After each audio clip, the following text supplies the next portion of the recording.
Innal hamdalillah, segala puji dan puja kehadirat Allah. Nahmaduhu wa nasta'inuhu wa nastaghfiruh. Hanya kepadanya kita memuji, meminta pertolongan serta bertaubat dari dosa-dosa kita. Wa na'udzu billahi min syururi anfusina. Dan hanya kepada Allah pula kita meminta agar dijauhkan dari keburukan-keburukan diri kita. Wa min sayyiati a'malina, dan dari segala dosa yang pernah kita lakukan. May yahdihillahu fala mudhillalah. Barang siapa yang telah Allah berikan petunjuk maka tidak akan pernah sesat selamanya. Wa may yudlilhu fala hadiyalah. Dan barang siapa yang telah Allah sesatkan maka tidak akan mendapatkan petunjuk selamanya. Asyhadu an la ilaha illallah wahdahu la syarikalah wa asyhadu anna Muhammadan abduhu wa rasuluh.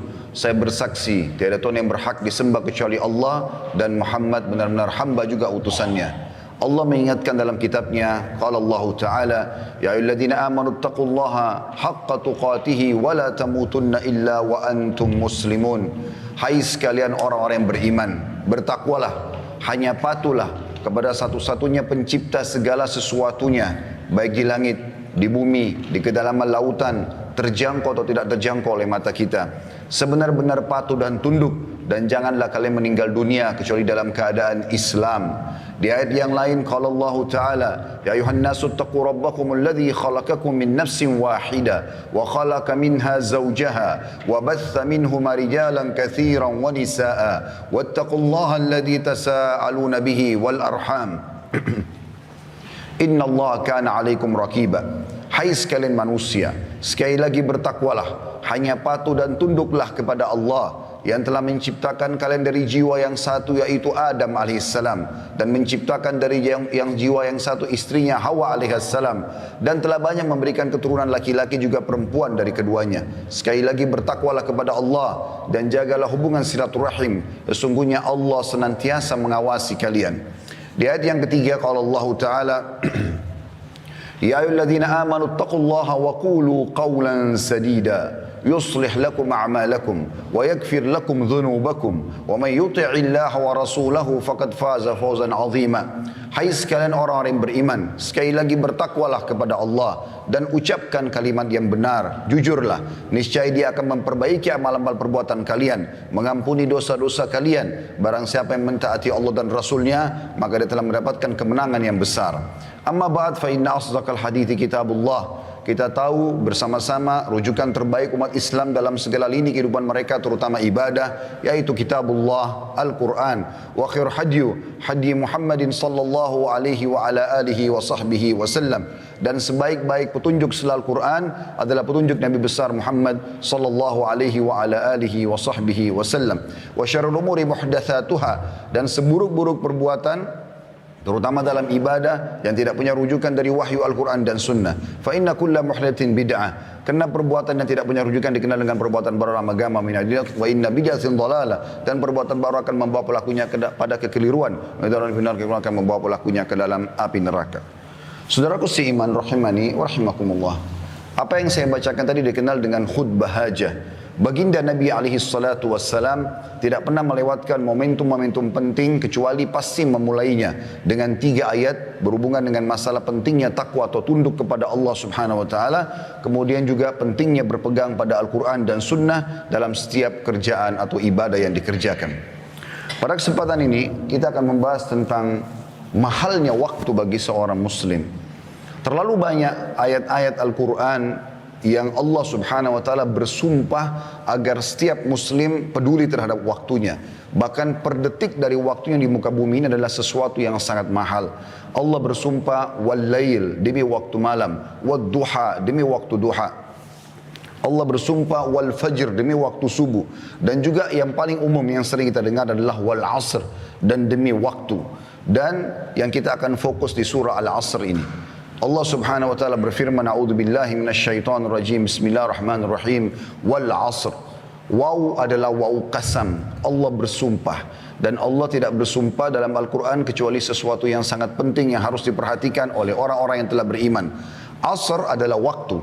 Alif lam yang digunakan di sini, wa al-asr, adalah alif lam yang menekankan tentang waktu itu apa yang dimaksudkan. Sebagian ulama tafsir mengatakan adalah waktu kalian di dunia. Maksimalkan. Lalu Allah mengatakan innal insana lafi khusr. Inna adalah harfut ta'kid. Sesuatu yang menitik beratkan tentang pentingnya apa yang disampaikan. Sesungguhnya semua manusia pasti dalam keadaan rugi. Maksudnya yang tidak memaksimalkan waktu mereka. Tidak tahu nilai waktu yang sudah Allah berikan kepada mereka yang sangat terbatas. Lalu dikatakan illal ladzina amanu wa amilus shalihat. Hanya satu golongan yang bisa lolos di sini, yaitu orang-orang yang sibuk dengan keimanannya dan juga amal saleh. Wa tawassaw bil haqqi wa tawassaw bis sabr. Maka saling mewasiatkanlah kebenaran ini dan saling mewasiatkanlah kesabaran dalam melalui waktu-waktu itu dengan ketaatan kepada Allah Subhanahu wa taala, dengan meninggalkan kemaksiatan serta sabar terhadap cobaan yang selalu dilalui oleh setiap manusia dari sakit, gangguan orang dan seterusnya. Nabi kita Muhammad sallallahu alaihi wa ala alihi wa sahbihi wasallam mengingatkan kepada kita di dalam sebuah hadis yang sahih riwayat Bukhari, dan hadis ini diriwayatkan Imam Bukhari nomor 5933. Kata beliau, ni'matani maghbunun fihima katsirun minan nas, as-sihhatu wal faraq. Ada dua nikmat yang Allah siapkan bagi hamba yang banyak dilalaikan oleh manusia. Yaitu yang pertama adalah as-sihha, kesehatan yang Allah berikan. Kita harus gunakan kesehatan kita sebelum sakit. Karena kapan kita sakit maka akan sangat terbatas aktivitasnya. Kemudian yang kedua adalah waktu yang lowong. Jadi kebanyakan orang subhanallah pada saat dia menemukan waktu malam yang panjang, maka dia sibukkan dirinya untuk menghabiskan waktu itu dengan hal-hal yang kosong. Atau siang yang dianggap panjang, maka juga dimaksimalkan dengan hal-hal yang kosong. Mungkin dengan hanya tidur saja, mungkin hanya dengan bersenda gurau, mungkin hanya dengan obrolan kosong, dan seterusnya. Padahal per detiknya waktu kita sangat mahal. Begitu ruginya seseorang yang menyia-nyiakan waktunya di dunia ini kalau dia tidak pakai untuk beribadah. Kata para ulama, kalau seorang mayit, sosok mayit diizinkan oleh Allah untuk hidup, maka dia dipastikan hanya ingin mengejar satu amal saleh. Apakah senyum dengan muslim, apakah sujud sekali, apakah membaca satu ayat, apakah berzikir dengan satu zikir, dan seterusnya. Ada hal-hal yang harus kita perhatikan tentang pentingnya atau urgensi waktu itu. Kenapa kita harus maksimalkan? Yang pertama teman-teman sekalian, waktu adalah modal terbaik kita untuk mengejar apapun yang terbaik yang Allah janjikan di akhirat. Dan juga di dunia pasti akan ikut prestasi-prestasi orang yang mengejar dan mengisi dengan hal yang bermanfaat. Hasan Basri rahimahullah berkata, ya ibna Adam, innama anta ayyamun, kullama zahaba yawmun zahaba ba'duk. Wahai anak Adam, kau ini hanya seperti waktu atau kumpulan hari saja. Setiap kali satu hari berlalu, maka hilanglah bagian dari dirimu. Juga diriwayatkan dari Umar bin Abdul Aziz rahimahullah, beliau mengatakan, innal laila wan nahar ya'malani fika fa'mal fihima. Sesungguhnya malam dan siang itu bekerja untukmu. Dipersiapkan agar kau bisa memaksimalnya sebagai fasilitas di dunia ini. Siang untuk mencari pahala-pahala yang besar dengan beragam tentu ya, yang bisa kita kerjakan dari mencari rezeki, menuntut ilmu, sholat berjamaah dan seterusnya. Dan malam pun seperti itu. Allah siapkan untuk bisa beribadah kepadanya. Yang kedua saudaraku seiman, urgensi waktu. Waktu sangat cepat berlalu. Imam Ahmad rahimahullah berkata, aku tidak menyerupakan masa muda kecuali dengan sesuatu yang menempel di lengan bajuku lalu jatuh. Selalu saja banyak orang sekarang mengatakan, kan masih muda, kan masih sehat, nggak masalah. Oh masih muda, pakai saja untuk ini dan itu. Selalu ada kesan masa muda harus dihabiskan dengan kemaksiatan. Sampai tidak dianggap atau dianggap aneh kalau ada sosok anak muda yang justru tidak mengenal rokok, minuman keras, pergaulan bebas. Atau mungkin ada orang yang tampan ataupun cantik. Aneh kalau dia berada di masjid atau dalam majlis ilmu atau menjadi orang-orang yang saleh. Padahal baginda Nabi SAW sudah mengingatkan, Inna Allah yu'jibu min syabin laisa lahu sabwa. Allah sangat kagum dengan anak muda justru yang tidak mengikuti hawa nafsunya. Justru di saat-saat muda itu, di saat sehat, kita maksimalkan untuk tunduk kepada Allah Subhanahu wa ta'ala. Itu adalah amal yang sangat luar biasa. Kita temukan para sahabat Nabi, Abdullah bin Abbas, Abdullah bin Umar, Abdullah bin Amr bin As, Abdullah bin Mas'ud. Kemudian banyak sahabat Nabi yang lain seperti Usama bin Zaid, Anas bin Malik, dan yang lainnya. Mereka justru tumbuh dalam ketaatan di masa-masa muda itu. Bagaimana pada saat Nabi SAW mengiklankan untuk perang Badar, justru mereka berada di saf-saf pertama di umur mereka yang masih 7-8 tahun. Dan mereka sengaja berada di depan saf, Ya, sebelum orang-orang tua datang agar mereka ditunjuk untuk berperang bersama Nabi SAW. Apakah di zaman sekarang kita temukan ada umat Islam yang siap menghadapi peperangan kalau dipanggil di umur, tidak usah berbicara umur 7-8 tahun, mungkin di umur 30-40 tahun pun yang sudah mendekati masa-masa dekat kematian, apalagi 50-60 tahun, mungkin mereka masih berpikir beberapa kali untuk membela agama Allah Subhanahu Wa Taala. Ini semua karena tertanamnya keimanan dalam hati mereka.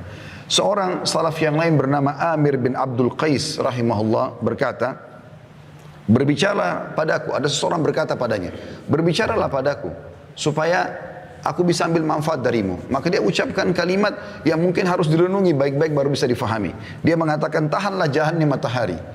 Maksudnya, kalau kau bisa menahan waktumu, memaksimalkan waktumu untuk beribadah kepada Allah, maka lakukanlah. Dia bahasakan tahanlah matahari kalau kau mampu, maksudnya matahari akan selalu terbit, akan selalu terbenam, waktumu akan berlalu. Kalau kau tidak maksimalkan maka akan hilang dari kamu. Juga Hasan Basri rahimahullah pernah mengantar jenazah, kemudian beliau sambil berzikir kepada Allah.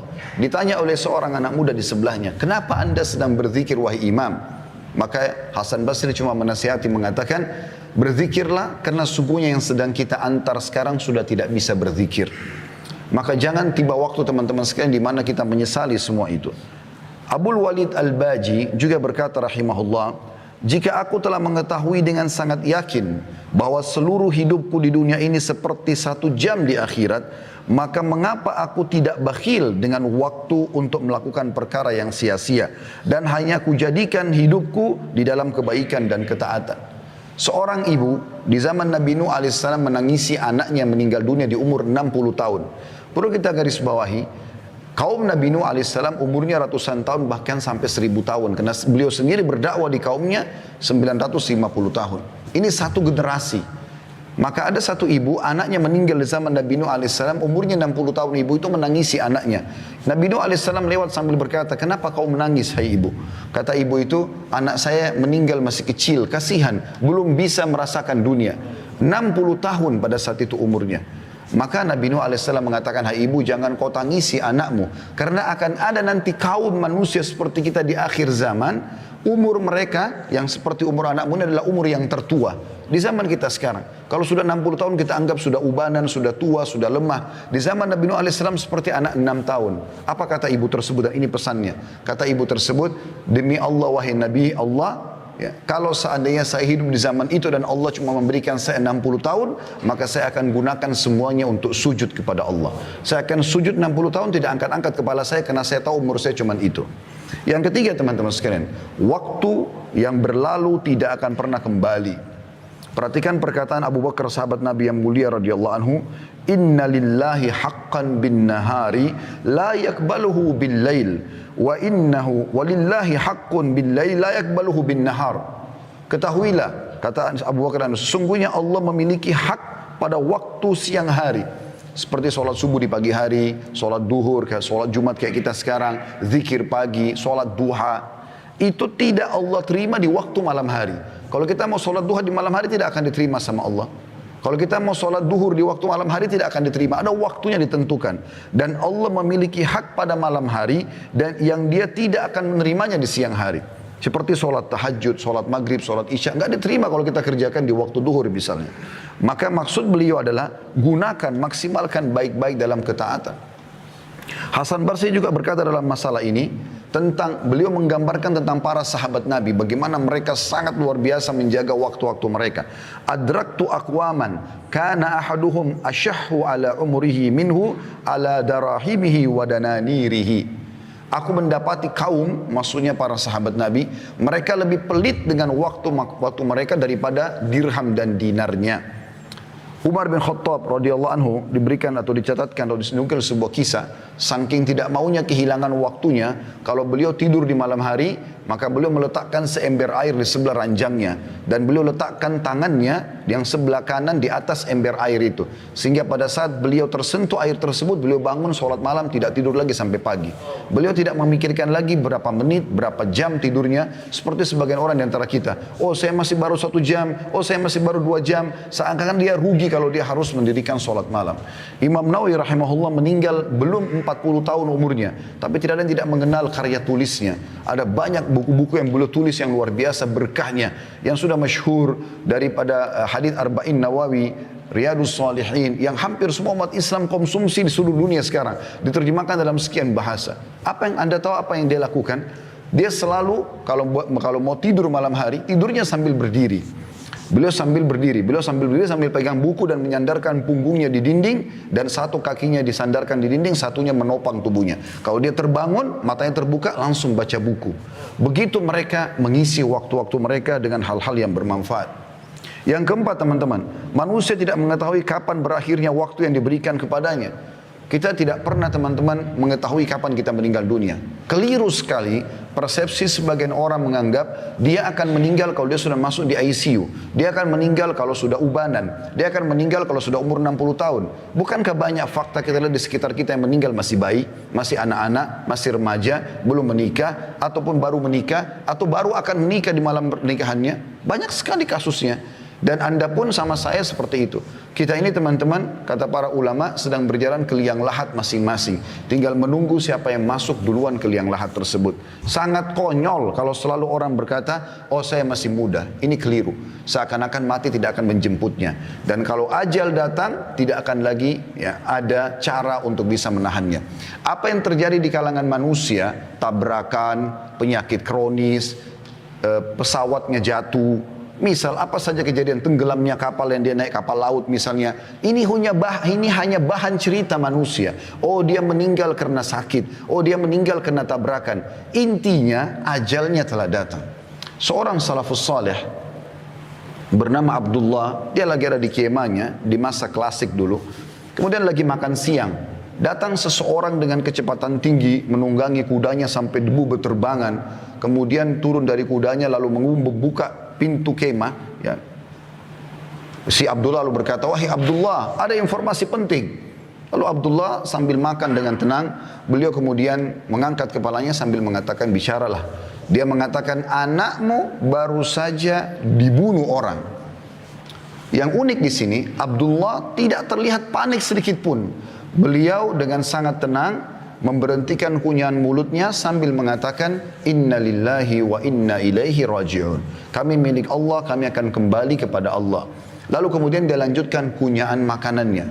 Maka orang itu penasaran, mungkin Abdullah belum dengar anaknya dibunuh orang. Dia ulang yang kedua kali, wahai Abdullah, anakmu mati ditusuk orang.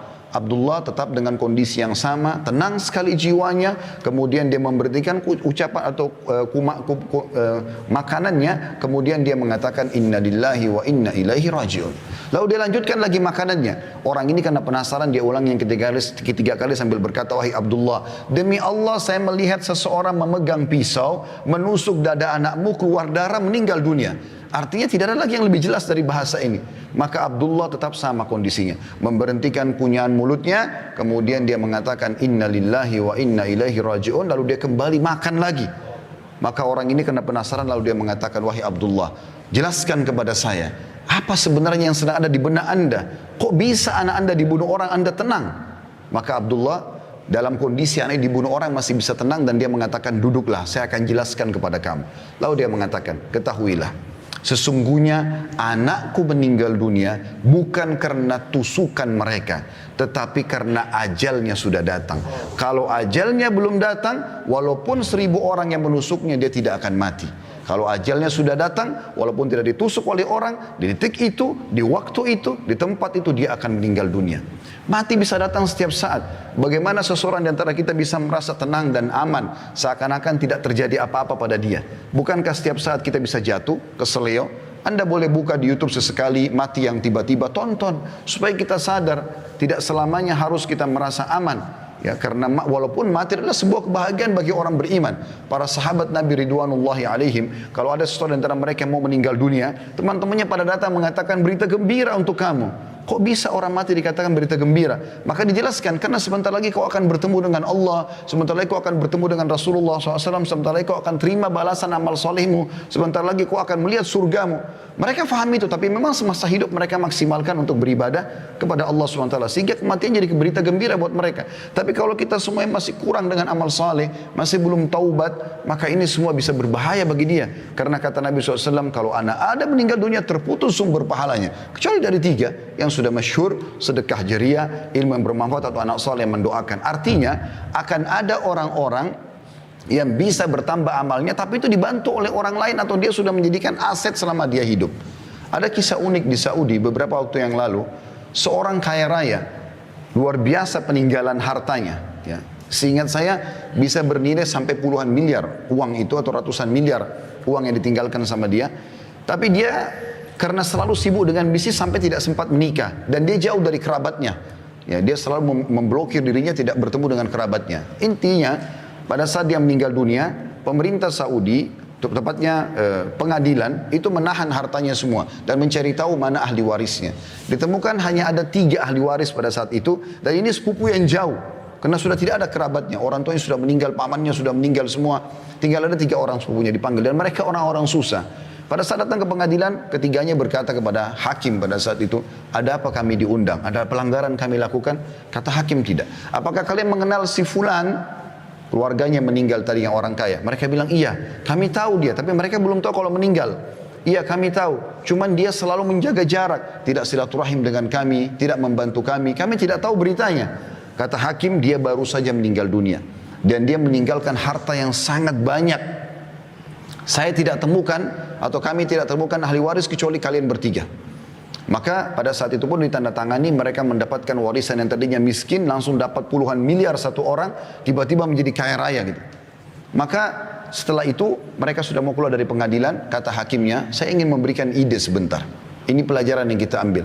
Saya ingin berikan ide kepada kalian. Kan kalian juga mendapatkan harta dari si mayit tanpa upaya apa-apa.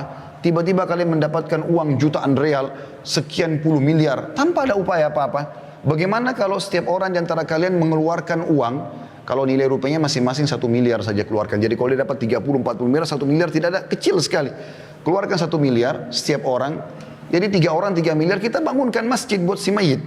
Supaya dia dapat amal soleh juga sebagai balas juga kebaikan kalian kepada dia. Apa jawaban ketiga? Jadi ini kisah nyata teman-teman sekalian. Ini bukan direkayasa. Ini jawaban bagi orang yang selalu berharap nanti ahli warisnya akan berbuat amal soleh buat dia, sehingga dia tidak banyakkan amal selama dia hidup. Ini kekeliruan. Belum tentu ahli waris kita mau berbuat baik buat kita. Mungkin pun kalau dia doakan sebulan sekali. Saya tanya jujur teman-teman sekalian hadir di sini. Berapa kali anda doakan kakek anda dalam sehari? Berapa kali anda doakan kerabat anda yang sudah meninggal? Sebulan sekali kah? Setahun sekali kah? Awal kita meninggal hari pertama, hari kedua, hari ketiga, hari ke-10, 1 bulan, 1 tahun masih dikenang. Setelah itu akan dilupakan. Maka yang tertinggal adalah amal yang anda kerjakan. Apa kata kerabat yang pertama? Dia mengatakan saya punya utang banyak, saya mau lunasi. Ini cuma alasan, dia tidak mau bersedekah untuk si mayit pemilik harta yang sebenarnya. Kemudian yang kedua juga mengatakan saya sudah lama hidup susah, saya ingin hidup senang sekarang. Maksudnya saya tidak akan memberikan uang untuk bangun masjid itu. Dan kisah yang ketiga, ini yang jadi pelajaran kita, orang ketiga mengatakan, hai hakim, orang ini semasa hidup, kenapa dia tidak bangun masjid buat dirinya? Kenapa sekarang kami ahli waris yang harus membangun? Walaupun orang ini juga buruk karena tidak mau bersedekah, tapi kita ambil pelajaran dari situ. Ternyata amal-amal soleh yang terbaik adalah yang kita tanamkan sendiri selama kita hidup. Kalau kita berharap setelah kita meninggal ada yang berbuat amal soleh, itu sangat kecil sekali persentase yang bisa kita dapatkan. Kalaupun yang mengenang kita anak-anak, Allahu a'lam cucu-cucu dan cicit kita apakah masih mengenang kita atau tidak. Maka maksimalkan saudaraku seiman. Itulah sebabnya Hasan Basri mengatakan, Ibna Adam, iyyaka wat taswifa fa innaka biyaumika walasta bighadin fa in yakun ghadin fa in yaku gadin laka fakun fi gadin kama kunta fil yaumi wa illa yakun laka lam tandam ala ma faradta fil yaum. Yang artinya, wahai anak Adam, janganlah engkau menunda-nunda amalan-amalanmu, karena engkau memiliki kesempatan pada hari ini, adapun besok pagi atau besok hari belum tentu engkau memilikinya. Jika engkau bertemu besok hari, maka lakukanlah pada esok hari itu sebagaimana engkau lakukan pada hari ini. Jika engkau tidak bertemu dengan esok hari, maka engkau tidak akan menyesal atas sikapmu menyia-nyiakan waktu itu sendiri. Oleh karena itu teman-teman sekalian, kita harus memaksimalkan waktu. Tentu saya berharap agar Allah subhanahu wa ta'ala menjadikan saya orang pertama melaksanakan, bukan cuma mengucapkan tentunya, dan wasiat dalam masalah ini sangat banyak. Intinya kita memaksimalkan waktu kita dengan amal soleh, dan untuk meninggalkan kemaksiatan tidak butuh energi khusus, tapi cukup sibukkan diri dengan amal soleh, kita akan jauh dari kemaksiatan. Aqulu qawli hadza, saya sudah mengucapkan perkataan saya ini, wa astaghfirullah li wa lakum, dan saya beristighfar kepada Allah, mengajak jemaah istighfar kepada Allah, fastaghfiruhu innahu wal ghafurur rahim. Istighfarlah, sungguhnya Dia Maha Pengampun juga Maha Pengasih. Alhamdulillah, wassalatu wassalamu ala Rasulillah. Segala puji dan puja kehadirat Allah Subhanahu wa taala, juga salawat dan taslim kepada Nabi besar Muhammad sallallahu alaihi wa ala alihi wa sahbihi wasallam. Hari Jumat, saudara seiman, adalah hari yang mulia. Nabi SAW mengatakan hari Jumat adalah hari yang terbaik semenjak diterbitkannya matahari. Dan pada hari itu Nabi Adam AS diciptakan, hari itu diturunkan ke bumi, dan hari itu juga Nabi Adam AS meninggal, dan tidak akan terjadi kiamat kecuali di hari Jumat. Nah, hari Jumat ada waktu mustajab doa. Ada dua riwayat yang menjelaskan masalah itu. Riwayat pertama dari riwayat Imam Muslim, kata Nabi SAW hari Jumat ada dua waktu di mana diterima doa kaum muslimin, dan fokuslah pada saat khatib berada di khutbah kedua sampai diiqamahkan solat. Makanya semua khatib berdoa di khutbah kedua. Kemudian hadis yang kedua riwayat An-Nasai, kata Nabi SAW Jumat adalah 12 waktu. Kalau kita sekarang mungkin 12 jam dari subuh sampai maghrib. Tidak ada seorang muslim pun yang berdoa di 12 waktu itu kecuali diijabah sama Allah, dan fokuslah selepas asar sampai terbenam matahari. Maka jangan kita sisakan dua waktu ini, mari kita hadirkan hati dan pikiran kita untuk berdoa kepada Allah Subhanahu wa taala. Semoga Allah ijabah permohonan kita. Alhamdulillahirabbil alamin.